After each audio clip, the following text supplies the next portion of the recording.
My shifter broke mid-race a few months ago, and since then, this shifter's been the bane of my sim racing existence for months. Today, I think I finally fixed it with a setting most people ignore. But first, I've got a race I'm about to lose badly. Okay, so we are racing in the MX5 Cup. This car is way more tail happy. We're going to have an interesting race to see if I can control it all. I did a couple practice laps just in quali. My first quali I got an off track, and my second quali I stopped just before the finish line because I wanted to start at the back of the pack. I am starting at the very back of the grid in the Mazda MX5. This is the Rookie Cup, not the Advanced Cup, and as you can see, I get a great start compared to the guy in P1. I'm thinking here, how am I going to get all the way ahead? I have decent pace, I can feel that, and I am gaining on the guys in front. I think I should probably go left here, try and get in behind this guy. I do, I managed to take the inside line. Oh, massive spin out ahead. Left, right, left. Ooh. Had to go right. Luckily, he kind of stayed still, so I was okay there. And I come up to the first kind of main corner of the racetrack. And there is another MX5 who's come off and span trying to get back on the track. I have gone from the back of the pack to P6. And I haven't even finished half a lap. I'm less than a minute in. Oh, what a feeling. So I go in here, I have a massive deep braking zone, and I'm able to gain almost a whole second on Jose in front of me, Jose Nunez. And Jose is going to be a bit of a character in this, but I managed to overtake Steven Rodriguez, which was fantastic. That puts me in the top 5.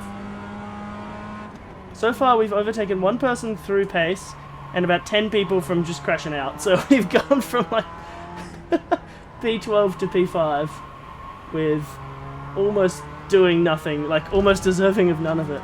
So let's try and stay on the road and see what we can do when it comes to it. If you're interested in following along the journey of gripsedge, then please feel free to subscribe to the channel and follow along. You can even sign up to an email that will give you early access to when the wheel goes live, and free ultra wide and super ultra wide wallpapers that you'll be able to see, that you'll be able to use straight away, no watermarks or anything.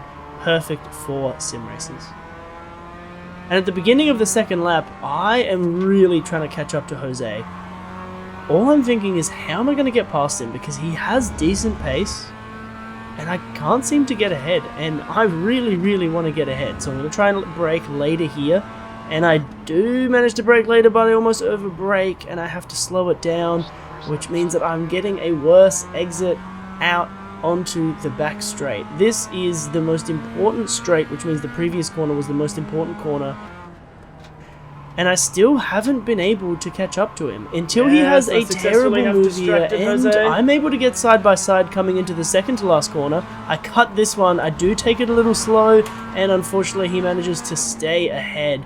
But I know this is not the end. I don't quite get a perfect run out there. I was trying to be safe and leave room on the outside, and if you want to have a perfect run, you have to use all of the space in the racetrack. So I try and go for a bit of a dive, a late break, try and freak him out, but he's not phased. Jose Nunez is absolutely ripping this thing around, and that's fantastic, because I love a bit of a challenge. And you can see he's using all the track, but I still managed to get a little bit of a better exit, and I am really happy about this. You can see the energy in my eyes. I'm going in for the overtake, and I just brake a little bit too early, try and lay it off. No, I'm going to try and keep getting on the accelerator early, take the inside line. Can I get out ahead of him? We're side by side. I don't really know if side draft is a thing, so I'm just trying to stay close, because I figure maybe if there is some kind of side draft, I'll get a bit of a benefit. But we are so close right now. Somehow I managed to get a little bit ahead.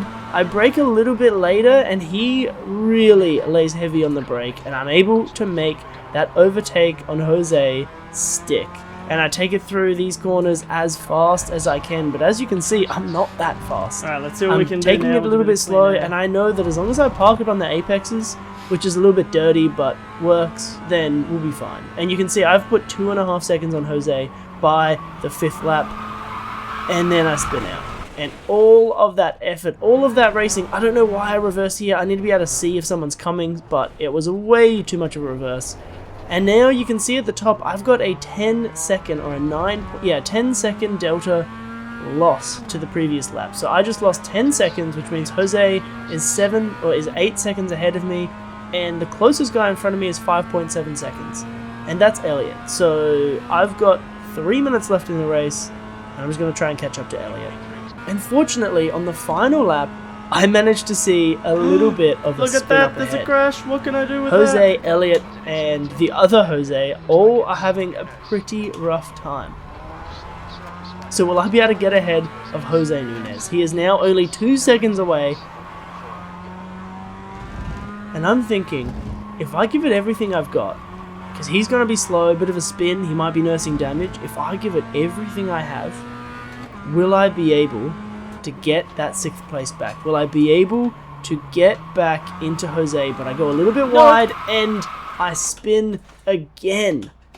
And David McDonald's is probably laughing his head off right then, because he's done exactly what I was hoping. He's overtaken someone when he hasn't done anything. Same with Andre. Oh, why is that a 6th? Come on. Chen.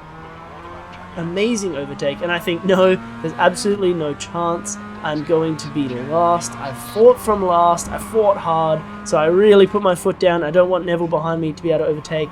And I managed to cross the line basically where I started. I managed to cross the line in P9. Not exactly the best start. 2 people got disqualified or left, Stephen and David. So I started 12th and I finished 9th. It's not the worst, but it was pretty disappointing to know that I could have beaten that.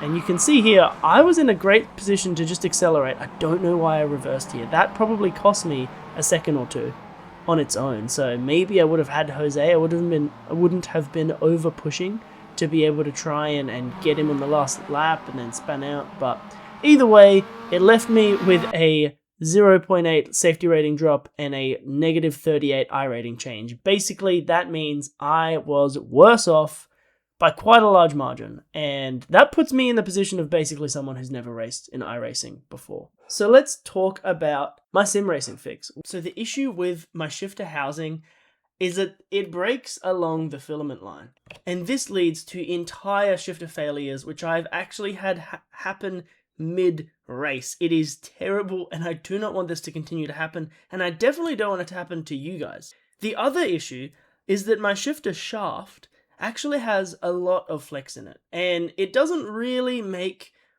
the feel too bad, but I just want to make sure that there is as little flex as possible so that it is as reliable as possible. And the fix itself is actually pretty simple.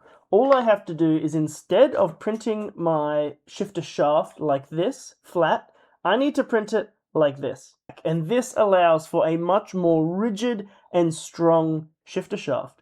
The other thing is, instead of having space in between the walls, I've made them 100% full, so there is very, very little flex. And with the housings themselves, I was printing them flat, like this. And what that meant was that it would separate along the lines where the filament met. But this time, I printed it 90 degrees, and this means that there will be no separation because there's no compression and pulling between filament lines. So this should be a pretty simple fix. So before we get to find out how they turn out, I'm going to put these on for print, and we're going to go and do a BMW M2. But now it is time to go to the M2 race. This is a race that I managed to put the qualifying position on pole. It's not against the top racers in the world, but they are still very competitive. I'm racing against David Melikar, Marcello Costa, and Ding Yang. These are the people that are sitting behind me, the fastest people in the race, and I absolutely find this car super easy to drive. But the problem is, I only have a 0.2 second gap between David behind me. And so I am trying to put the absolute pedal to the floor. He comes up behind me here but I know that he can't really overtake because I have the inside line and I can make the car quite wide in that particular corner. It's quite a difficult place to overtake because you need to use all of the track to get out fast.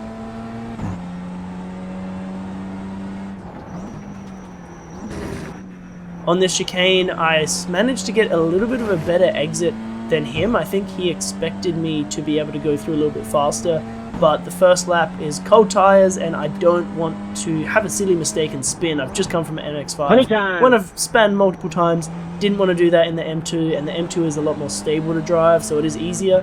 And I managed to be able to put half a second, or even 7/10 on David ahead, and we are actually in another race of our own compared to the people behind. There's a 2.1 second and a 4.5 second gap, so about 2 seconds between David and Andre, and about 2 seconds between Andre and Ding Yang behind. So David and I are actually having a little bit of a competition of our own, but I'm just so comfortable in the M2 on this racetrack. I feel like it's super easy to drive.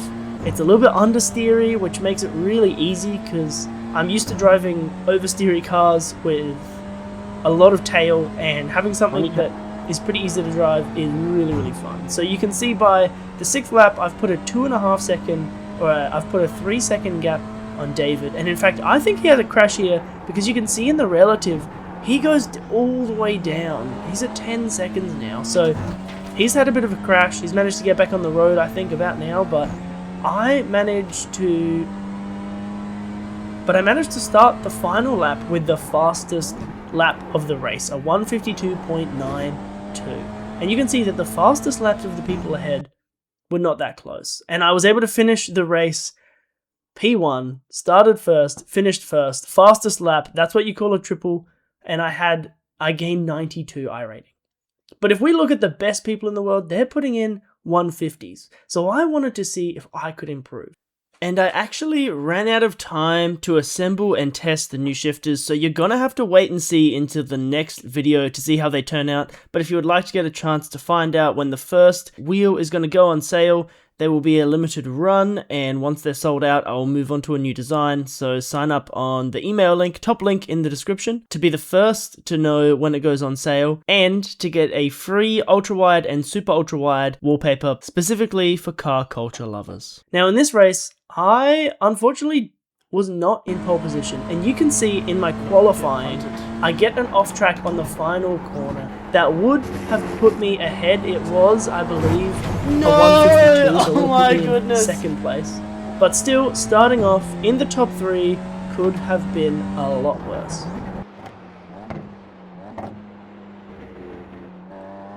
And you can see someone has put in a 151.2, which means this is a much more competitive field. And so starting in P3, I try and get the best start I can, and I have gotten a bit of a run on Ben Cosgrave here. I try and take it to the inside, and I managed to do that, but then I don't want to crash out. And so I let him pass again. He has a much better exit, and they just gap me. You can see first corner, Daniel is already 1.6 seconds ahead of me, so I'm on cold tires. I really don't like to push too hard on cold tires, but I know that I need to get ahead.